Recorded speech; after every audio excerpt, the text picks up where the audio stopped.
அவுது பில்லாஹி மினஷ் ஷைத்தானிர் ரஜீம். பிஸ்மில்லாஹிர் ரஹ்மானிர் ரஹீம். தவக்கல்து அலல்லாஹ். இன்னைக்கு பேசுறதுக்கு எனக்கு இந்த வாய்ப்பை தந்த அல்லாவுக்கு நான் நன்றி சொல்லிக்கிறேன். அல்ஹம்துலில்லாஹ். கற்றுத்தந்த அந்த கடவுள் மட்டுமே துதிப்பிற்குரியவர். இந்த வார சிந்தனை அப்படிங்கிற தலைப்புல நம்ம திங்கட்கிழமைகள்ல பார்த்துட்டு வரோம். இன்னைக்கு நம்ம பார்க்க போற தலைப்பு சொர்க்கம். இந்த வார்த்தையை கேட்டாலே நம்ம எல்லாத்துக்குமே ஒரு விதமான இனம் புரியாத ஒரு சந்தோஷம். அந்த சொர்க்கத்தை பத்தின அந்த விவரிப்புகளையும் அந்த வார்த்தைகளையும் நம்ம படிக்கும் போதே அதுக்குள்ளேயே நம்ம போயிடுறோம். அப்படியே அனுபவிக்க ஆரம்பிக்கிறோம். அது நம்ம மனசுக்கு வந்து அவ்வளோ பெரிய ஒரு ரிலாக்ஸேஷனா இருக்கு அப்படிங்கிறத நம்ம படிக்கும் போதே ஃபீல் பண்றோம். ஏன்னா அந்த அளவுக்கு கடவுளுடைய வார்த்தைகள்ல வந்து சுகமும் ஆறுதலும் சந்தோஷத்தையும் தரக்கூடியதா இருக்கு அப்படிங்கிறத நம்ம பார்க்குறோம். இந்த வாழ்க்கையில நம்ம பார்த்தோம் அப்படின்னா நம்மளுக்கு நிறைய கமிட்மெண்ட்ஸ் இருக்கு. நிறைய மனசுக்குள்ள அப்படியே சிந்தனைகள் ஓடிக்கிட்டே இருக்கு. என்ன ஓட்டங்கள் நிறைய இருந்துட்டே இருக்கு. வலிகள் இருக்கு, கஷ்டங்கள் இருக்கு, இழப்புகள் இருக்கு. இந்த மாதிரி ஏதாவது ஒண்ணு நம்ம வாழ்க்கையில தொடர்ந்து வந்துகிட்டே இருக்கு. அப்ப இது எதுவுமே இல்லாத ஒரு இடத்த வந்து மனசு வந்து விரும்புது. அததான் அல்லாஹ் நம்மளுக்கு வந்து விவரிச்சு சொல்றாங்க. அது எப்படிப்பட்டதா இருக்கு அப்படிங்கிறத. இப்ப மனிதர்கள் நம்ம என்ன செய்றோம் அப்படின்னா, எங்கேயாவது ஒரு டூருக்கு போனோம் அப்படின்னா, இது வந்து உடனே இது பாரடைஸ் அப்படின்னு சொல்லி அதை சொல்றோம். இப்ப கேரளாவுக்குலாம் பார்த்தோம்னா அந்த ஊருக்கு பேரே காட்ஸ் கண்ட்ரி அப்படின்னு தான் பேர் வச்சிருக்காங்க. இங்க சாத்தானுடைய ஆட்சியும் சேர்ந்து நடக்கிறனால இது ரத்தம் சிந்தக்கூடிய பூமியா தான் இருக்கு அப்படிங்கிறத நம்ம பார்க்குறோம் இல்லையா? இதெல்லாம் நம்ம ஏன் சொல்றோம் அப்படின்னா, நமக்கு கடவுளுடைய இது எப்படிப்பட்டதா இருக்கு அப்படிங்கிறது நம்மளுக்கு தெரியாததுனால தான். அவுது பில்லாஹி மினஷ் ஷைத்தானிர் ரஜீம். பிஸ்மில்லாஹிர் ரஹ்மானிர் ரஹீம். 32ல 17ல சொல்றாங்க, சொர்க்கம் வர்ணிக்க முடியாத அழகு நிறைந்தது. உங்களுடைய நன்னறியான காரியங்களுக்குரிய ஒரு வெகுமதியாக எவ்வளவு ஆனந்தமும் மகிழ்ச்சியும் உங்களுக்காக காத்து கொண்டிருக்கிறது என உங்களால் கணிக்க முடியாது. அந்த இடம் வந்து எப்படிப்பட்டதா இருக்கு, அது எவ்வளவு அழகு நிறைந்ததா இருக்கு அப்படிங்கிறது நம்மளுக்கு தெரியாததுனால தான் நம்ம இந்த பூமியில உள்ள பிளேசஸ் எல்லாம் நம்ம அந்த மாதிரி சொல்லி வர்ணிச்சுக்கிட்டு இருக்கோம் அப்படிங்கிறத அல்லாஹ் நம்மளுக்கு சொல்றாங்க. பல இடங்கள்ல குரான்ல வந்து சொர்க்கம் உருவக வர்ணனையா சொல்லப்படுது அப்படிங்கிறத பத்தி அல்லாஹ் சொல்றாங்க. ஏன்னா நம்மளுடைய அறிவு நம்மளுக்கு தெரிஞ்ச விஷயங்கள் எல்லாமே ரொம்ப லிமிட்டடா இருக்கு. ஸோ அதுக்குள்ள இருந்து அல்லாஹ் வந்து நம்மளுக்கு சொர்க்கத்தை பத்தி எப்படி சொல்லி கொடுக்குறாங்க, எப்படி ஃபீல் பண்ண வைக்கிறாங்க அப்படிங்கிறத நம்ம இன்ஷா அல்லாஹ் பார்க்கலாம். அது இந்த இந்த உலக வாழ்க்கை அப்படின்னு நம்ம எடுத்துக்கிட்டோம்னா காலையில இருந்து நைட்டு வரைக்கும் நம்ம வந்து ஓடிக்கிட்டே இருக்கோம். எப்போ வரைக்கும் வரோம், இன்னைக்கு செஞ்சா போதும், நாளைக்கு செஞ்சா போதும் அப்படிங்கிறதெல்லாம் கிடையாது. தொடர் ஓட்டமா இருக்கு. எது வரைக்கும் அப்படின்னா மரணம் வரைக்கும் வந்து நம்ம பிஸியாவே தான் போயிட்டு இருக்கோம்.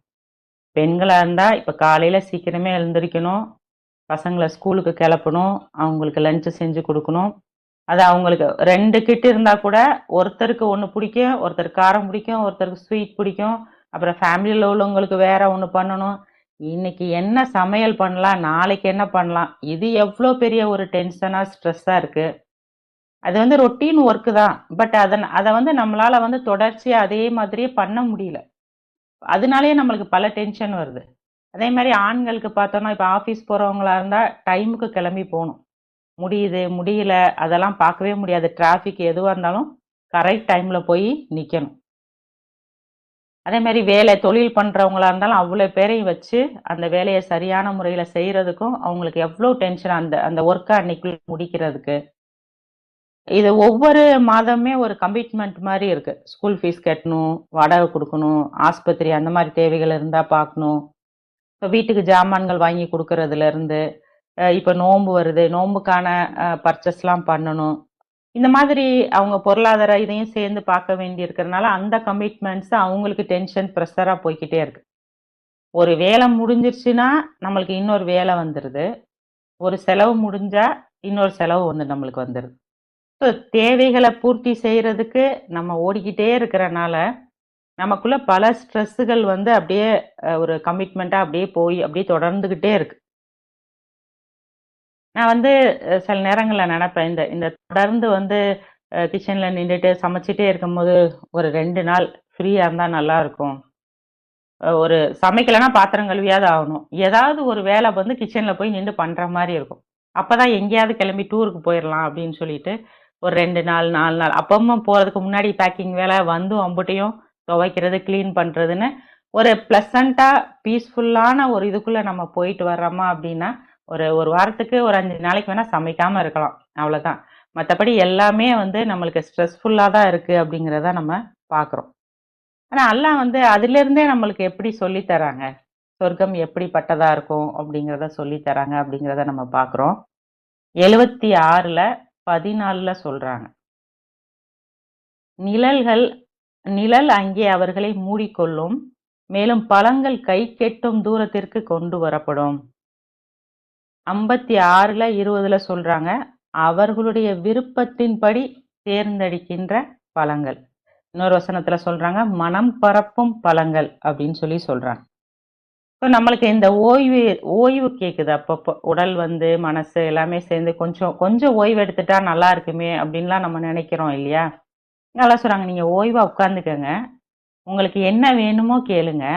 என்ன பழம் வேணும்? எதுவா இருந்தாலும் சரி, உங்களுக்கு கை கெட்டின தூரத்துல அது கிடைக்கும்.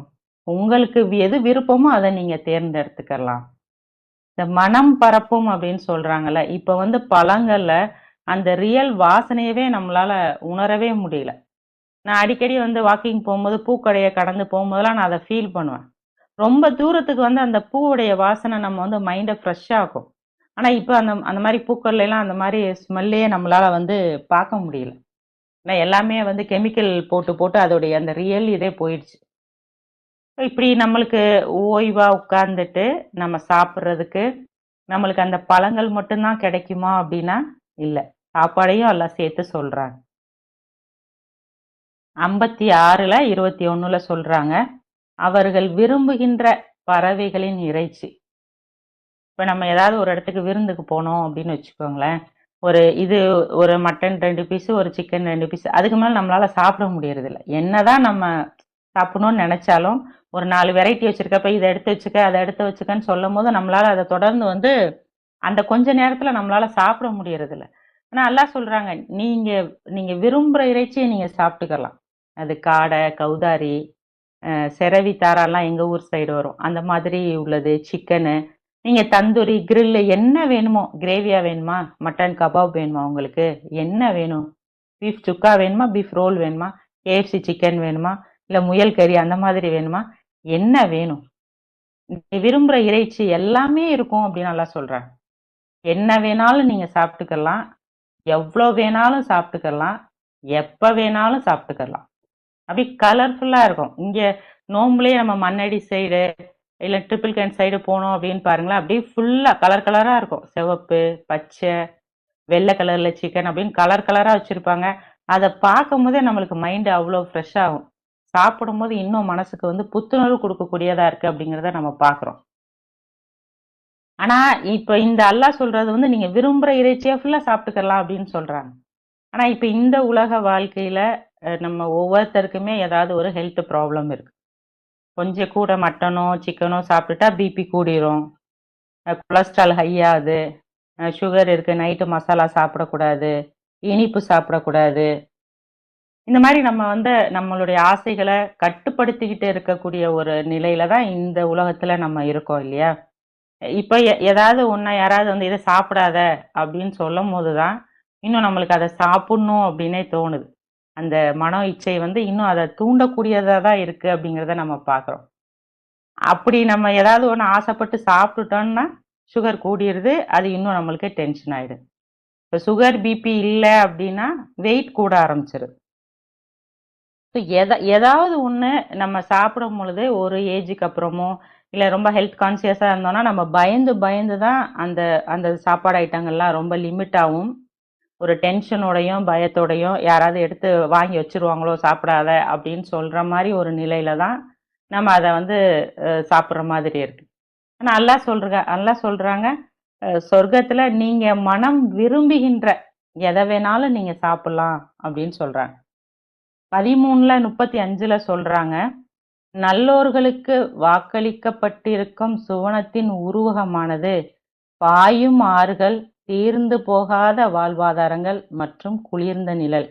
நன்னெறியை கடைப்பிடிப்போருக்கு உரிய விதி இத்தகையதே ஆகும். அதே சமயம் நம்ப மறுப்பவர்களுக்கு உரிய விதியோ நரகமாகும். தீர்ந்து போகாத வாழ்வாதாரங்கள். எதை வேணுமானாலும் சாப்பிட்டுக்கலாம். இப்ப இங்க வந்து நம்ம மந்த்லி வாங்கி வைக்கிறோம், காலியா போயிருது. ஒரு டைம் காசு இருக்கு வாங்க முடியுது, ஒரு டைம் நம்மளால அதை வாங்க முடியல. ஆனா அங்கே வந்து நம்மளுக்கு எல்லாமே அன்லிமிட்டடா கிடைக்கும், எல்லா நேரமுமே கிடைக்கும் அப்படின்னு அல்லாஹ் சொல்றாங்க.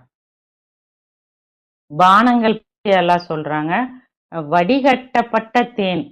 அந்த அதுலதான் குப்பை அந்த இதெல்லாம் இருக்கும், லார்வா அந்த இதெல்லாம் இருக்கும். அதை அப்படியே நல்லா வடிகட்டிட்டு நம்ம குடிச்சுக்கலாம். திராட்சை ரசங்கள், மது இதுகள் குடிச்சுக்கலாம், பால் ஆறுகள் ஓடும். என்ன வேணாலும் நம்ம குடிச்சுக்கலாம், எப்ப வேணாலும் குடிச்சுக்கலாம். சுகர் கூடிரும், தேன் சாப்பிட்டா சுகர் கூடிரும்னு பயப்பட தேவையில்லை. பால் அந்த மாதிரிலாம் குடிக்கிறோமே, ஒரு ஏஜுக்கு அப்புறம் ஜீரணமாக மாட்டேங்குது அப்படிலாம் கவலைப்படுறோம். இல்லைன்னா அந்த பால் வந்து கலப்படமா இருக்கு, ஒழுங்கா இருக்கா இல்லையான்னு கவலைப்படுறோம். இப்படி இந்த உலகத்துல நம்ம சாப்பிடக்கூடியது எல்லாமே உடம்புக்கு தீங்கு விளைவிக்குமா விளைவிக்காதா, சுகர் வருமா பிபி வருமா இல்ல வேற ஏதாவது வந்துருமா அப்படின்னு சொல்லி நம்ம யோசிச்சு யோசிச்சு தான் சாப்பிட்ற மாதிரி இருக்கு. இப்ப இங்க உள்ள மது இதெல்லாம் எப்படி இருக்கு அப்படின்னா, போதை தரக்கூடியதா, மனிதனுடைய அந்த மைண்டை வந்து கொலாப்ஸ் பண்ணக்கூடியதா இருக்கு அப்படிங்கிறத நம்ம பார்க்குறோம். ஆனா இங்க எவ்வளவு குடிச்சாலும் நம்மளுக்கு அந்த மயக்கம், போதை எதுவுமே வராது அப்படின்னு சொல்றாங்க. அது பாட்டுக்கு ஆறா ஓடிக்கிட்டே இருக்கும். நம்ம பாட்டுக்கு அப்படியே எடுத்து நம்மளுக்கு தேவையானதை குடிச்சுக்கலாம் அப்படின்னு சொல்லி அல்லாஹ் சொல்றாங்க. மாஷா அல்லாஹ், அல்ஹம்துலில்லாஹ். எவ்வளோ பெரிய ஒரு அருட்கொடையா இருக்கு. அதெல்லாம் படிக்கும் போதே வந்து அவ்வளோ ஹாப்பியா இருக்கு. எதுவுமே நம்ம தேடி போய் காசு கொடுத்து வாங்கி எதுவும் பண்ண தேவையில்லை, எல்லாமே இருக்கும் அங்கே. அதை கொடுக்கக்கூடிய மக்கள் எப்படிப்பட்டவங்களா இருப்பாங்க அப்படிங்கிறத அல்லாஹ் சொல்றாங்க. 52:24. பாதுகாக்கப்பட்ட முத்துக்களை போன்ற பணியாளர்கள் அவர்களுக்கு பரிமாறுவார்கள். அவங்க அப்படியே செதறின முத்துக்களை போல இருப்பாங்க. இன்னொரு இடத்துல சொல்றாங்க, அமரத்துவம் வாய்ந்த பணியாளர்கள் அப்படின்னு சொல்லி சொல்றாங்க. நான் இதை வந்து ரெண்டு விதமா நான் பார்த்தேன். ஒண்ணு என்னன்னா, இப்ப எங்க ஏரியாலலாம் வந்து வேலைக்கு வரவங்க எப்படி வருவாங்க அப்படின்னா, நைட்டி போட்டுப்பாங்க. நைட்டி போட்டு சால் போட்டு வருவாங்க. அப்ப நான் ஸ்டார்டிங்ல எல்லாம் வர்றப்ப நான் சொல்லுவேன், இந்த மாதிரிலாம் வராதீங்க, கொஞ்சம் சுடிதார் போட்டுக்கோங்க, இல்லாட்டா saree அந்த மாதிரி கட்டிட்டு கொஞ்சம் குளிச்சுட்டு சுத்தமா வாங்க அப்படின்னு சொல்லி சொல்லுவேன். ஏன்னா நம்ம வீட்டுக்கு கெஸ்ட் வருவாங்க, ஆளுங்க வருவாங்க. ஸோ இந்த மாதிரி இருந்தா அது நல்லா இல்லை அப்படிங்கிறத நான் அவங்க கிட்ட சொல்லுவேன். தூய்மையா இருக்கணும். அதே மாதிரி நம்ம அவங்களுக்கு உள்ளேயும் அவங்க தூய்மையா இருக்கணும் அப்படின்னு நினைக்கிறோம். பொய் சொல்லக்கூடாது, திருடக்கூடாது, அந்த மாதிரி ஒரு பணியாட்களா இருக்கணும் அப்படின்னு நம்ம எதிர்பார்க்கிறோம். இப்போ ஒரு 10 வருஷத்துக்கு மேல வேலை பார்த்துட்டாங்கன்னா அவங்க வயசானவங்களா ஆயிடுறாங்க. ஆனா இதுல எல்லாம் சொல்றவங்க வந்து எப்படி இருப்பாங்கன்னா, அமரத்துவம் வாய்ந்தவங்களாவும் பாதுகாக்கப்பட்ட முத்து மாதிரியும் இருப்பாங்க அப்படின்னு சொல்றாங்க. நான் வந்து மதுரையில வந்து ஜோயால்காஸ் அப்படின்னு சொல்லி ஒரு கடைக்கு போனேன். அப்பதான் நான் புதுசா ஓபன் பண்ணியிருக்காங்க. நான் போறேன், ஒரு செக்ஷன்ல வந்து ஒரு 20 ஜென்ஸாவது நிப்பாங்க. இப்படி பாத்தீங்கன்னா ஒரு 25 to 30க்குள்ள. அந்த கேரளாக்காரவங்க எல்லாம் பார்த்தா தெரியும்ல, அவங்க ரொம்ப கலரா ஷார்ட் நோஸ் அந்த மாதிரி வச்சுட்டு ஒரே மாதிரியே இருக்காங்க. ட்ரெஸ் எல்லாம் நீட்டா போட்டுட்டு எனக்கு பார்க்கும்போதே அப்படியே ஒரு நிமிஷம், எப்படி இவ்வளோ ஈவனா அழகா இருக்காங்க நிக்கிறாங்க அப்படின்னு. அப்போ எனக்கு இந்த வசனத்தை படிக்கும்போது அந்த ஞாபகம் வந்தது. ஸோ மனிதர்களுக்குள்ள நம்ம எப்படி பார்க்குறோம், அல்லாஹ் வந்து பாதுகாக்கப்பட்ட முத்து மாதிரி வச்சிருப்பாங்க அப்படின்னா, அது அப்படி பளிச்சுன்னு எப்படி இருப்பாங்க பார்க்கறதுக்கு. ஸோ சாப்பாடு மட்டும் இல்ல, அதை கொடுக்குறவங்கள கூட அல்லாஹ் நம்மளுக்கு எப்படி வச்சிருக்கேன் அப்படிங்கிறத சொல்றாங்க. சாப்பாடை விட மிக முக்கியமான ஒரு விஷயத்தை பத்தி அல்லாஹ் சொல்றாங்க. தூய்மையான வாழ்க்கை துணைகள், மிகச்சரியான பொருத்தமுடையவர்கள். 2:25 அல்லாஹ் சொல்றாங்க. வாழ்க்கை துணை அப்படிங்கிறது வந்து ஒரு மனிதனுடைய லைஃப் டைம்ல அதிகமான நேரங்கள் அவங்க கூட டிராவல் பண்ணக்கூடிய ஒரு உறவா இருக்கிறனால அது ரொம்ப முக்கியத்துவம் வாய்ந்த ஒண்ணா இருக்கு. ஸோ ஒருத்தருக்கு ஒருத்தர் மன தூய்மை உடையவங்களா இருக்கணும் அப்படிங்கிறத நம்ம எதிர்பார்க்கிறோம். ஆனா அந்த அளவுக்கு நம்மளுக்கு கிடைச்ச துணைகள் இருக்காங்களா அப்படின்னு பார்த்தா நிறைய பேருக்கு அந்த மாதிரி இல்லை அப்படிங்கிறத நம்ம பார்க்குறோம். நீ எங்க போன, இப்போ நீ யார் கூட இருந்த, நீ என்ன பேசிக்கிட்டு இருந்த, நீ ஏன் லேட்டா வந்த, இந்த மாதிரி வந்து நிறைய அவங்க அவங்க மேல வந்து சந்தேகப்படுறது, இல்ல ஒருத்தர் ஒருத்தர் அவங்க குடும்ப விஷயங்கள் இந்த மாதிரி சொல்லி காயப்படுத்திக்கிறது. இந்த மாரி இதுதான் நம்ம நெறைய பார்க்குறோம். பொறுத்து போகாம கோவப்படுறது. ஒருத்தர் பண்றத ஒருத்தரோட தவறுகள நம்மளால பொறுத்துக்கிற முடியல. இப்படி ஒவ்வொருத்தரு வாழ்க்கையிலுமே எப்படி கடந்து வர்றாங்க அப்படின்னு பார்த்தீங்கன்னா, நெறைய வலிகளும், வேதனைகளும் அந்த மாரி தான் இருக்கு. பயம், இந்த வாழ்க்கை நம்மளுக்கு நீடிக்குமா? இவங்க தொடர்ந்து இருப்பாங்களா? விட்டுட்டு போயிடுறாங்க. ஸோ வலி நிறைந்த உறவுகளா தான் நெறைய பேருக்கு இருக்கு அப்படிங்கிறதையும் நம்ம பார்க்குறோம் இல்லையா? ரொம்ப மனமொத்த தம்பதிகள்னு நம்ம சொல்லிக்கிட்டாலும், அங்கேயுமே நம்ம அப்பப்ப ஒருத்தர ஒருத்தர் கீறிக்கிட்டே தான் இருக்கோம். ஸோ குறைகள் இல்லாத ஒரு உறவு, எந்த ஒரு பிரச்சனையும் இல்லாத உறவு அப்படிங்கிறது வந்து இல்ல. நம்ம பிள்ளைகளுக்குமே அப்படிதான் நம்ம என்ன பண்றோம், ரொம்ப தேடி தேடி பொருத்தமானவங்கள பார்க்கணும் அப்படிங்கிறத நம்ம பார்த்து, அவங்களுக்கு வந்து கல்யாணம் பண்ணி வைக்கிறோம். அதை விட ஒருத்தர் ஒருத்தர் புரிஞ்சுக்கிறது எவ்வளோ முக்கியம்? எவ்வளோ பேரு வந்து ஒருத்தர் ஒருத்தர் புரிஞ்சுகிட்டு வாழ்றாங்க அப்படின்னு பார்த்தா, அது ரொம்ப கம்மியான அளவா தான் இருக்கு. இப்ப நம்மளுடைய குடும்பங்கள்லயே நம்ம பார்த்தோம் அப்படின்னா, நெறைய பேர் வந்து அந்த மாதிரி தான். ஒருத்தர் செலவழிச்சா ஒருத்தர் செலவழிக்க மாட்டேங்கிறாங்க. ஒருத்தர் இது வேணான்னா வேணும் அப்படிங்கிறாங்க. "நீ என் பேச்ச கேட்டா தான் நீ என்னுடைய அன்புக்குரியவன்." ஸோ இங்க பரஸ்பர அன்புங்கிறது போயி, அது ஒரு ஒரு கமிட்மெண்ட்டாவோ, இல்ல கமெண்ட்மெண்ட்டாவோ ஆயினதுனால, ஃபேமிலில வந்து நெறைய ப்ராப்ளங்கள், மன வருத்தங்கள் வர்றத நம்ம பார்க்குறோம். ஸோ அது நெறைய பேருக்கு வந்து இந்த மாதிரி ஒரு பொருத்தமான வாழ்க்கை துணைங்கிறதே வந்து ஒரு ஒரு ஏக்கமா இருக்கு அப்படிங்கிறத நம்ம பார்க்குறோம். அதுக்கு தான் அல்லாஹ் சொல்றாங்க, எந்த மனிதர்களாலோ அல்லது ஜின்களாலோ அவர்களுடைய அழகிய ஜோடிகள் ஒருபோதும் தொடப்பட்டிராதவங்க, தூய்மையான வாழ்க்கை துணைகள் அவங்களுக்கு அங்கே இருக்கு அப்படிங்கிறத சொல்றாங்க. ஹூருல் ஈன்கள் அப்படின்னு அரபிக்ல அந்த ஒரு இத சொல்லுவாங்க. அழகா இருப்பாங்க அவங்க அப்படின்னு சொல்லி பார்த்துக்கிட்டே இருக்கலாம். அந்த மாதிரி ஒரு பொருத்தமான மனப்பொருத்தமுடையவர்களாகவும், வெளி பொருத்தமுடையவங்களாகவும் அவங்க இருப்பாங்க அப்படிங்கிறத அல்லாஹ் வந்து சொல்றாங்க. கணவன், மனைவி மட்டும் இல்லாம, அல்லாஹ் வந்து பேரண்ட்ஸையும் சேர்த்து சொல்றாங்க. 13ல 23ல. தங்கள் பெற்றோர்களும், தங்கள் துணைகளிலும், தங்களுடைய பிள்ளைகளிலும் உள்ள நல்லோர்களுடன் சேர்ந்து, அவங்க அந்த ஏதேன் தோட்டத்துக்குள்ள நுழைவாங்க. ஒவ்வொரு வாயிலின் வழியாகவும் வானவர்கள் அவர்களிடம் வருவாங்க. அப்படியே வானவர்கள் வந்து அவங்கள வந்து அப்படியே அப்படியே நீங்க நெனச்சு பாருங்களேன். நான் அடிக்கடி இத கற்பனை பண்ணி பார்த்துட்டே இருப்பேன். ஒரு அலங்கரிக்கப்பட்ட ஒரு வாயிலுக்குள்ள இந்த சைடு எங்க அம்மா, இந்த சைடு வந்து என் புள்ளைங்க, ஹஸ்பண்ட் அப்படியே எல்லாரும் சேர்ந்து, பேர புள்ளைங்க அப்படியே எல்லாத்தையும் சேர்த்துக்கிட்டு உள்ள போனா, அது வந்து எப்படி இருக்கும்? நம்ம அடிக்கடி ஒண்ண நெனச்சு ஆசைப்படும்போது, அதுக்கு நம்மளுடைய அந்த மனசும் அதுக்கேத்த மாரி ரெடி ஆகுது. நம்மளுடைய எண்ணங்கள் மாறுது. நம்மளுடைய ஆர்வமும், அந்த அபிலாஷை மிக்க அந்த எண்ணங்கள் தான் நம்மள அங்க கூட்டிட்டு போது. இப்ப புள்ளைங்கள இங்க நம்ம வெளிநாட்டுல விட்டுட்டு பிரிஞ்சு இருக்கோம் அப்படின்னா, நம்மளுக்கு ஏக்கமா இருக்கு. எப்போ நம்ம பிள்ளைங்கள பார்ப்போம் அப்படின்னு இருக்கு. ஆனா, அது நிரந்தரமா நம்ம போய் இருக்கக்கூடிய இடம் அப்படின்னு அல்லாஹ் சொல்றாங்க. அப்ப அந்த இடத்துல நம்ம ஃபேமிலிய மிஸ் பண்ணிடக்கூடாதுங்கிறதுல, நம்ம அல்லாஹ்ட்ட தொடர்ந்து பிரார்த்தனை பண்ணிக்கிட்டும், கடவுள பத்தி நினைவு கூறிக்கிட்டும், ஒருத்தர ஒருத்தர் நம்ம உபதேசிச்சுக்கிட்டும் இருக்கணும். எல்லாருமா சேர்ந்து கடவுள நோக்குன பாதையில போணும் அப்படிங்கிறத அல்லாஹ் நம்மளுக்கு சொல்லி தராங்க. அதே மாதிரி நம்மளுடைய நண்பர்கள், இப்ப சப்மிட்டர்ஸ் ஃப்ரெண்ட்ஸ் இருக்கோம் அப்படின்னா, ஃபோன் பண்ணி பேச முடிய மாட்டேங்குது.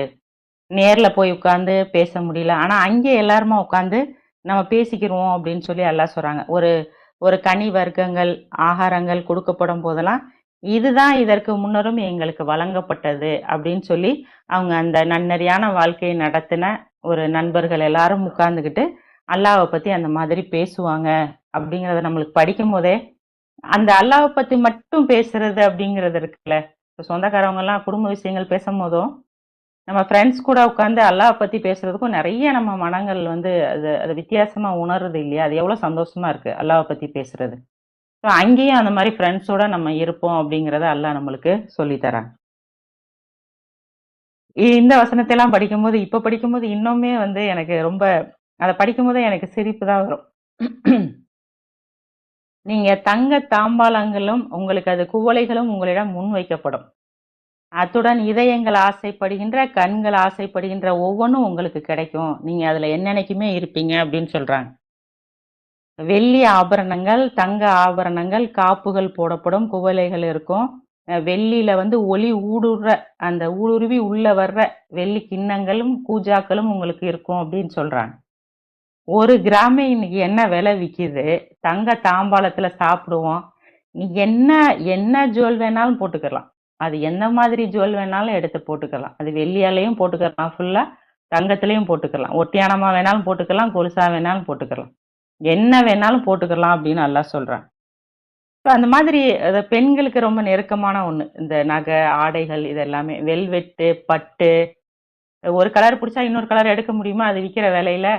ஆனா அல்லாஹ் சொல்றாங்க, விரும்புற எல்லாத்தையும் எடுத்துக்கோங்க. என்ன வேணுமோ எடுத்துக்கங்க, எல்லாத்தையும் போட்டுக்கங்க அப்படின்னு அல்லாஹ் சொல்றான். அப்படி நம்ம விரும்பி போட்டுக்கிட்டாலும், இப்ப இந்த வெயில் வர ஆரம்பிச்சிருச்சு. பட்டு சேலைய கட்டணும்னு வச்சுக்கோங்களேன், கல்யாணத்துக்கு போம்போது ரொம்ப ஆசையா கட்டிட்டு போவோம். அந்த வெயில்ல திரும்பி வரும்போது படபடன்னு ஆயிடும். அத உட்கார்ந்து சாப்பிட்டு கூடம்ட்டு வேர்த்து ஊத்தி, எப்பன்டா அத வந்து ரிமூவ் பண்ணிட்டு, நம்ம கேஷுவல் லுக்குக்கு வருவோம் அப்படிங்கிற மாரி நம்மளுக்கு ஆயிருது இல்லையா? அந்த அந்த வெயிலுடைய அரும நம்மளுக்கு எப்ப தெரியுது அப்படின்னா, இந்த குளுர்ல தான் தெரியுது. இப்ப வந்து நம்மளுக்கு கொஞ்சம் நேரம் உடுத்தியிருந்தா கூட நம்மளுக்கு ஒண்ணும் தெரிய மாட்டேங்குது இல்லையா? நம்ம அங்கே வந்து நகை போட்டுட்டு, பட்டு சாரி கட்டிட்டு, அப்படியே ஆசனங்கள்ல எதிர் எதிர அமர்ந்துகிட்டு, உட்கார்ந்து நம்ம பாட்டுக்கு பேசிக்கிட்டே இருக்கலாம். வேற எந்த வேலையுமே செய்ய தேவையில்ல. நம்மளுக்கு புடிச்சதெல்லாம் நம்ம வந்து நம்ம பாட்டுக்கு அனுபவிக்கலாம் அப்படின்னு சொல்லி அல்லாஹ் சொல்றான். மாஷா அல்லாஹ் இது எப்படிப்பட்ட ஒரு அற்புதமான வெகுமதி, என்ன ஒரு அற்புதமான தங்குமிடம் அப்படின்னு அல்லாஹ் சொல்றான். அத படிக்கும்போதே நம்மளுக்கு வந்து எவ்வளோ ஆசையா இருக்கு. அந்த அந்த சூழல் எப்படிப்பட்டதா இருக்கும்? அத பார்க்கணும் அப்படின்லாம் நம்மளுக்கு தோணுது இல்லையா? பொருத்தமான ஜோடிகளோட, அப்படியே பட்டு சாரி கட்டி, தங்க நகைகள் போட்டுக்கிட்டு, பச்சை கம்பளங்கள் விரிக்கப்பட்டு, ஒரு அழகான சூழல்ல என்ன பிடிக்குமோ, எப்ப என்ன பிடிக்குதோ சாப்பிட்டுக்கிட்டு, இந்த தீர்ந்து போகாத வாழ்வாதாரங்கள் நம்மள சுத்தி எப்பவுமே இருக்கும். அந்த வாசனையோட அமிழ்தத்தால் மனமூட்டப்பட்டதா இருக்கும் அப்படின்னு சொல்றாங்க. அந்த மாதிரி நம்மளுக்கு எப்ப தேவைப்பட்டாலும் அந்த மனமூட்டப்பட்டத குடிக்கும்போது, இங்கேயே நம்ம வந்து அந்த வாசனைகள் நெறைய நம்ம நுகரும்போது நம்மளுக்கு தெரியும். அந்த மாதிரி ஒரு ஃபீல் குடுக்குது நம்மளுக்கு அப்படின்னு. குளிர்ந்த நிழல், அப்படியே ஒளித்தோடும் ஓடைகள், அடர்ந்த நிழல்ல அப்படியே உட்கார்ந்துட்டு பச்சை பசேல்னு எங்க பார்த்தாலும் அப்படியே அமைதியா இருக்கும் அந்த சூழல். ரொம்ப ஒரு அமைதியான சூழல்ல இருக்கிறது அப்படிங்கிறது வந்து நம்ம நம்ம லைஃப்ல அனுபவிச்சு பார்த்தா தான் தெரியும். தப்பு செஞ்சுட்டு நம்ம இங்க வந்துட்டோம். பட் அல்லாஹ் நம்மளுக்கு வந்து திரும்ப ஒரு வாய்ப்ப குடுத்து, அந்த அமைதியான வாழ்க்கைய தர்றேங்கிற ஒண்ணு இருக்கு பார்த்தீங்களா? அது அது ரொம்ப மிகப்பெரிய ஆசீர்வாதம். ஏன்னா, நம்ம சிந்தனைய கவனிச்சோம்னா நம்மளுக்கு தெரியும். நம்ம எண்ண ஓட்டத்த கவனிச்சோம்னா நம்மளுக்கு தெரியும். எதையாவது தொடர்ந்து நம்ம மைண்ட் சிந்திச்சுக்கிட்டே இருக்கு. ஒண்ணு சாப்பாடு, இல்ல பிள்ளைங்களுடைய எதிர்காலம், இல்ல தொழிலு, இல்ல கடனு, அத பண்ணணும், இத பண்ணணும் அப்டின்ட்டு மைண்ட் ஃபுல்லா நீங்க உங்க மைண்ட வாஷ் பண்ணிக்கிட்டே இருங்க. ஏதாவது ஒண்ணு நம்ம சிந்தனைக்குள்ள ஓடிக்கிட்டே இருக்கு. ஒண்ணு கெட்ட எண்ணமா இருக்கு, இல்லன்னா நல்ல எண்ணமா இருக்கு. ஆக மொத்தம் எதையாவது யோசிச்சுட்டே இருக்கு. நிறுத்தி பாருங்க அந்த இத. ஒரு 2 செகண்ட் கூட என்னால நிறுத்த முடியல. எதையுமே யோசிக்கக் கூடாது அப்படின்னு நான் உட்கார்ந்துட்டே இருக்கேன். அப்ப மைண்ட் எனக்கு சொல்லுது. எதையுமே யோசிக்கக் கூடாது, எதையுமே யோசிக்கக் கூடாதுன்னு சொல்லிக்கிட்டே இருக்கு திருப்பி திருப்பி. அந்த அந்த உள் அமைதிங்கிற ஒண்ணு இருக்குல்ல, இன்னர் பீஸ். வெளியயும் பீஸ்ஃபுல்லா இருக்கும். மனசுக்குள்ளேயும் பீஸ்ஃபுல்லா இருக்கும் அப்படின்னு அல்லாஹ் சொல்றாங்க. ஒரு ஒரு பொய்யி, ஒரு அபத்தம், அந்த மாதிரி நம்ம எதையுமே கேட்க மாட்டோம். வெட்டி பேச்சு, வீண் பேச்சு, இவங்க சொல்ற கதை, ஐயோ ஃபோன வைக்க முடியலையே, இவங்க பாட்டுக்கு சொல்லிக்கிட்டே இருக்காங்களே என்ன பண்றது? மைண்ட் எல்லாம் அத கேக்குதே. அந்த மாரி வீண் பேச்சு எதையுமே நம்ம கேட்க தேவையில்ல. சாந்தி மட்டும் தான். அப்படியே அந்த இன்னர் பீஸ் அப்படிங்கிறத அனுபவிச்சு பார்க்கும்போது, இப்ப நம்மளுக்கு பிரச்சனைகள் இல்லாம இருந்தோம் அப்படின்னாலே, எவ்வளவு நம்மளுக்கு மனசு வந்து ரிலாக்ஸா இருக்கு. அத அடையறதுக்கு நம்ம எவ்வளோ வந்து எஃபர்ட் போடணும். நம்ம பண்ணிட்டு வந்த பாவத்த மன்னிச்சு, அல்லாஹ் மீண்டும் இந்த மாதிரி நம்ம இருந்த இடத்திலேயே கொண்டுட்டு போய் வைக்கிறாரு அப்படின்னா, அதுலயும் அவர் சொல்றாரு, பக்திமான்கள், நபிமார்கள், வீர மரணம் அடைஞ்சவங்க எல்லாரும் இருக்கிற அந்த இடத்துல கொண்டு போய் ஈக்குவலா உன்னைய நான் வைக்கிறேன் அப்படின்னு சொல்றாரு. அப்ப அது எப்படிப்பட்ட ஒரு இடமா இருக்கும்? அதுக்கு நம்ம எவ்வளவு பாடுபடணும்? கடவுளுடைய வழியில நம்ம தொடர்ந்து உறுதியோட, நம்பிக்கையோட நம்ம பயணிச்சா மட்டும்தான், அந்த மாரி ஒரு நிலைய நம்ம அடைய முடியும் இல்லையா? கடவுள் வாக்களிச்சுட்டார். நான் வந்து உங்களுக்கு குடுத்துர்றேன் அப்படின்னு சொல்லி கடவுள் வாக்களிச்சுட்டாங்க. ஆனா, நாம வந்து கிடைக்கிற சந்தர்ப்பங்களில் எல்லாமே நம்ம அத வழிபாடா மாத்துறோமா? சோதனைகள் வர்றப்ப பிரச்சனைகள் வர்றப்ப, கஷ்டம் வர்றப்ப, இன்னல்களை எதிர்கொள்ளும் பொழுது நம்ம உறுதியா அவர் பக்கம் போய் நம்ம நிக்கிறோமா? டெய்லி லைஃப்ல நம்ம எவ்ளோ நேரம் நம்ம நன்றி செலுத்துறோம்? நம்ம பண்ணிட்டு வந்த பாவத்துக்கு நம்ம எவ்ளோ பாவ மன்னிப்பு கேட்கிறோம்? அப்படிங்கிறத நம்ம சிந்திச்சு பார்க்குறோமா?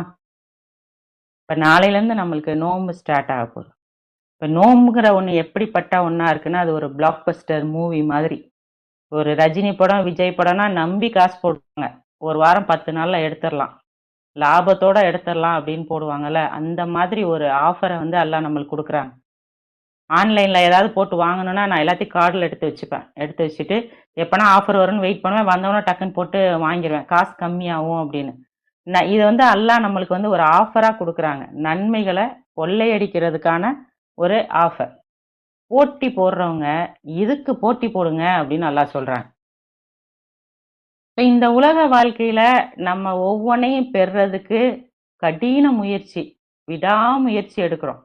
ஒரு வீடு வாங்கணும்னா ஒரு 10, 16 வருஷம் படிச்சு, குடும்ப தேவைகளை நிறைவேத்திட்டு, மிச்சத்த சேர்த்து வச்சு, அந்த இடத்த வாங்கி, அத கட்டுறதுக்கு பாடாப்பட்டு, அது உள்ள நம்ம இருக்கணும், அத வித்துறக்கூடாது, அந்த அத்தன வருஷம் நம்ம உழைப்பும் வீணாயிறக்கூடாது, அப்படின்னு நம்ம எவ்ளோ கஷ்டப்படுறோம். ஆனா அல்லாஹ் குடுக்குற வாக்குறுதி சத்தியமானது அப்படின்னு அல்லாஹ் சொல்றாரு. "நீ நன்னெறியான வாழ்வு மட்டும் நீ நடத்து. நான் சொல்ற மாரி நீ வாழ்ந்து காமி. நான் உனக்கு அப்படியே சொர்க்கத்த குடுத்துர்றேன்" அப்படிங்கிறார். பேரானந்தத்தின் உல்லாசத்த அவர்களுடைய முகங்களில் நீங்க காண்பீங்க அப்படிங்கிறத அல்லாஹ் சொல்றான். நம்பிக்கை கொண்ட ஆண்கள் மற்றும் பெண்கள் தங்களுடைய ஒளியுடன் அவர்கள் முன்னாலும் வலப்புறமும் பிரகாசித்தவர்களாக நீர் காணும் அந்நாள் வரும். உங்களுக்குரிய நற்செய்தியாவது அந்நாளில் ஆறுகள் பாய்கின்ற தோட்டங்களை நீங்கள் பெற்றிருப்பீர்கள். அதிலே நீங்கள் என்றென்றும் தங்கியிருப்பீர்கள். இதுவே மகத்தானதொரு பெரும் வெற்றியாகும். நம்மளுக்கு தெரியல. நம்ம நம்ம என்ன நினைக்கிறோம் அப்படின்னா, இந்த வீடு, இந்த காரு, இந்த இதுகளே நம்மளுக்கு போதும். இதுதான் பெருசு அப்படிங்கிற மாரி நெனச்சு தான் நம்ம இது பின்னாடி ஓடிக்கிட்டே இருக்கோம். ஆனா அல்லாஹ் சொல்றாங்க, நான் உங்களுக்கு தர்றது எப்படிப்பட்டது? 133ல அல்லாஹ் சொல்றாங்க, உங்களுடைய இரட்சகரிடமிருந்து மன்னிப்பு, மேலும் வானங்கள் மற்றும் பூமியை சூழ்ந்திருக்கின்ற அகலத்தை உடைய ஒரு சொர்க்கத்தின்பால் நீங்கள் விரைந்திட வேண்டும். நன்னறியாளர்களை அது எதிர்பார்த்து கொண்டிருக்கின்றது. நம்ம இந்த இந்த நோன்புல ஒரு நாள கூட நம்ம வேஸ்ட் பண்ணிராம, நம்மளுக்கு எதுக்கு அல்லாஹ் இந்த வாய்ப்ப குடுத்திருக்காங்க? நன்றி சொல்றதுக்கு, கடமைகள செய்றதுக்கு, அதிக நேரம் நம்மளால அதுல ஈடுபடுத்திக்கிட்டு, நம்ம திக்ர் பண்ணி, நம்மள மீட்டுக்கிறதுக்கு அல்லாஹ் குடுக்குற இந்த ஒவ்வொரு நாளையும் வீணாக்கிராம, அல்லாஹ் குடுத்திருக்கிற இந்த இந்த நோன்ப நம்ம வேஸ்ட் பண்ணிராம, நம்மளுடைய ஆன்மாவ மீட்டுக்கிறதுக்கு, நம்ம அதிகமா நம்ம இந்த இந்த நேரங்கள செலவழிக்க கூடியவங்களா நம்ம மைண்ட் செட் பண்ணிக்கிறணும். நாளையிலேருந்து நோன்பு என்னுடைய இந்த வேலைகள்லாம் நான் ஒதுக்கி வச்சுட்டு, நான் இதுக்கு தான் என் மைண்ட வந்து நான் அதிகம் கவனம் செலுத்தப் போறேன். நம்ம படிக்கிறோம்ல, மேன்மையானவர்களில் மேன்மையானவர்களாக. அவங்க தான் வந்து அல்லாஹ்வுக்கு நெருக்கமானவங்களா இருப்பாங்க அப்படின்னு அல்லாஹ் சொல்றாங்கல்ல. அவங்க பேரின்ப தோட்டங்கள்ல இருப்பாங்க. இப்ப நம்ம பார்த்தது எல்லாமே எப்பவுமே நம்மளுக்கு வந்து நிரந்தரமா கிடைக்கும் அப்படிங்கிறத அல்லாஹ் சொல்றாங்க.